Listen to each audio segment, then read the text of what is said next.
Hi everyone, it's Dr. John Finn here. Welcome to another Tougher Minds podcast. I'm out walking again and I'm reflecting on the challenges that everyone's facing right now in what has been a very difficult, very testing 12-13 month period. And one of the things I've been thinking about a lot recently, you may have heard a recent podcast I did talking about traditional leadership is dead, and what we now need to do to help others to be at their best has really changed because of the VUCA world. And I think we can frame the same understanding with a lot of the self-help that we see, a lot of the traditional coaching that we see. It's really well intended, but it doesn't it's not necessarily designed to actually help you to do what you need to do in the challenging VUCA world. That is because two core reasons. One is a lot of the self-help and the coaching insights you get are about knowledge, and sometimes they give you a few skills, but knowledge and skills don't change your behaviour, unfortunately. We all know that we need to eat 5 portions of fruit and vegetables a day as a minimal. We know we need to walk about 10,000 steps a day, but we don't do it.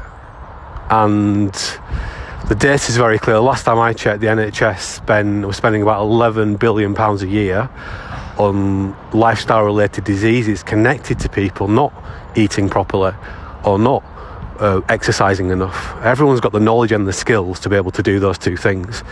It's just they're not in the habit of doing them. So that's one of the problems with the traditional self-help coaching approaches that we see. The other problem is that the models and the theories that those self-help coaching programs are built on are often very old. A lot of them come from the 40s through to the 80s, and even if they're newer, the vast majority of those approaches are not based in cutting edge science. They don't use the insights that we've gained from cutting edge neuroscience. They don't use, and I haven't seen any of them that do this, that use the insights from cutting edge behavioural science. So they're what we call black box models. That means they don't take into consideration what actually goes on in your brain. And that's kind of understandable, because what goes on in the brain and how the environment explicitly impacts the brain and what we get good at doing and what we struggle to get good at doing, that science is very new. We've only been able to look inside people's brains in real time for 20 or so years now. But that's the challenge. So we've got lots of well-intended stuff out there that's designed to help people, but it isn't cutting it. If we think about it, more people than ever before are seeking out that kind of support, yet more people than ever before don't feel well. And I think the challenge is that you try some of these things, and because they're not ever going to change your behaviour, because that's not ultimately what they're designed to do, they're designed to give you more knowledge and skills, then you become disempowered, you become frustrated with yourself, you get a negative story that I can't change because I've tried all that stuff. So it's not you that can't change, because humans can. We are designed to adapt. It's just the things you've been trying and not actually fit for purpose. So today I want to help us to start thinking about, well, what can we do? And I've worked in this area of wellbeing, performance psychology, leadership science for over 21 years now. I've got 3 degrees in this area, including a PhD. I've invested circa £500,000 in myself, learning and developing my understanding of how to help people change their behaviour. So here are the highlights of what I understand, and here's what I think you can start to do to make it easier for you to make successful change. So I think the first thing is that we often beat ourselves up. We're often overly negative with ourselves. So we look at everyone else's lives and we imagine that they're doing so well and we're struggling, and we should be doing better. So make sure you put some perspective on the challenges you're facing in your life and the efforts and energies you're actually putting into being at your best. And we're often doing better than we think we are, because we're always doing this negative comparison with other people's lives. So you've got to get better at self-watching and not be overly ambitious as to expecting to be 10 out of 10 every day, because life isn't like that. So we've got to get a little bit better at measuring ourselves. And then I think one of the big misconceptions we have about our mental states and our mental health and our mental performance is that we can do practice and training on these areas in the short term, and that's going to fix everything, and then we can just default back to what we always did, which wasn't practicing and training those areas. And I think a better way of looking at this is, or a good parallel to explore this idea on, is imagine if you're training for a marathon. You know that you've got a marathon coming up in 12 months' time. You know you're going to have this structured training schedule, and you accept that you're going to have to do this weekly, daily, even training.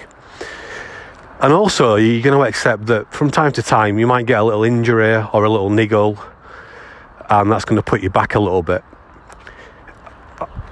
Taking that same understanding and applying that to your brain health, your brain performance, and everything that stems from that, like your sleeping well, eating well, exercising properly, managing stress, managing confidence, being productive, performing well under pressure, being a great leader. Think about your brain as something that you need to be training and working on all of the time. And sometimes, doesn't matter what you do, your immune system will get knocked back, something inside your body won't be working properly, you can't see it, but it just makes you feel not so great. It doesn't mean the things that you've been practicing and trying aren't working. It just means that, like when you pull a muscle, that something's happened in your body and you just need to give it time to rehabilitate. So we can't just use emergency tools to rectify thinking problems as and when they emerge. We need to have this consistent way of practicing ways of thinking really helpfully. And that's obviously a lot of what we teach people to do at Tougher Minds.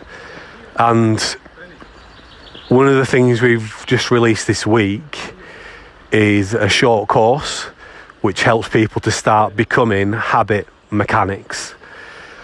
Because I think if you do want to be healthy, happy, at your best, to become an excellent leader, adapting a new identity is absolutely essential in what is a very challenging world.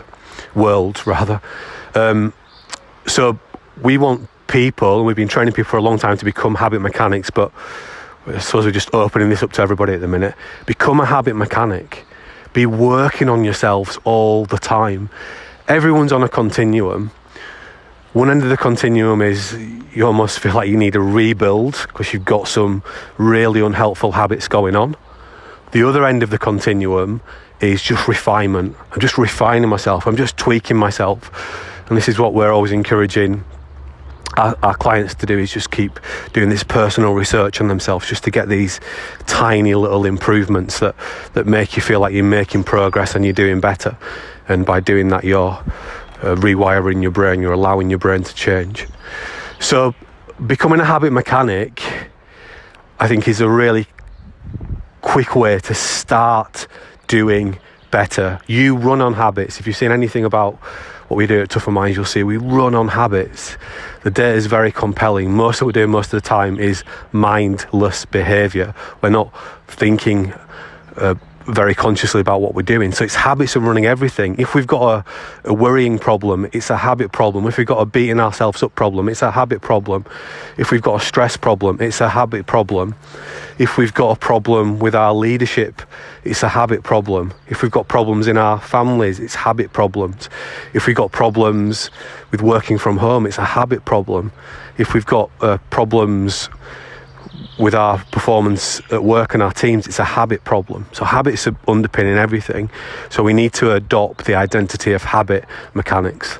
And earlier this week we released a free course that anyone can take. If you just go to our website, you can take the Become a Habit Mechanic course, and this will get you moving in the right direction to thinking about how you can start training your brain to build better habits much more consistently, and guess what, much more habitually, so it just becomes part and parcel of what you do.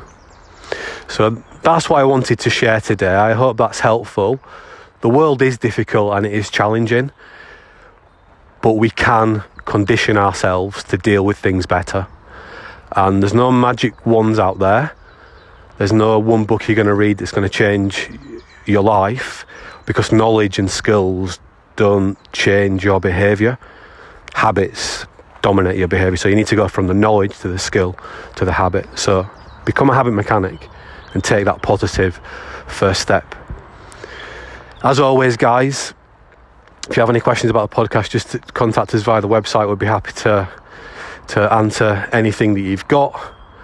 And please do have a go accessing the course, work through, learn how your brain works, learn how habits work, and learn how you can start to do tiny little things every day to make your life easier.